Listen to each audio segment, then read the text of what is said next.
Sa kadaghan sa mga babae sa kalibutan, wa ko magtuo nga siya ang akong maminyuan, ang babae nga gasa gikan sa kahitas-an, ang tao nga nakapatibuok sa akong dughan.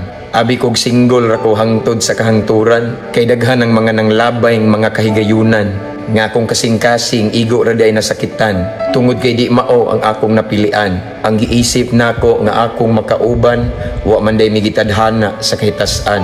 Maong nakadecide na lang ko nga mag-inusara, mag-focus sa ministry nga ako ra, apan naunsa bang pagkahitabua, naunsa bang pagkabutanga, nga niabot man ni siya kalit sa akoa, sa panahon pagyud nga wa nako damha, ug ang akong nahinanok nga pagbati na kamata, ug pirti gyud nakong pagkakurata, kay siya naman di ang gihatag sa Ginoo nga asawa, ang makauban nako sa kasakit ug kadagaya. Ang ako lang nakatunan mga higala, labi nas mga kaminyoon na diha, iyang saktong panahon paabuta, imong pagbati diha ayaw sunda, kay daghan na rabang naila diha, kaya tong kasing-kasing limbungan baya, maunay giingon sa Biblia. So imong desisyon ayaw dali-dalia, kay moabot ra ta diha kung right time na niya. Kasagaran baya sa nagdali, sayo pod ang ilang napili. Maayo lang og starting, sweet daw og labing. Basta mag-date, grabe ka lambing, pero kasakit ra di ay ang ending. Pahinumdum lang din ni mga higala.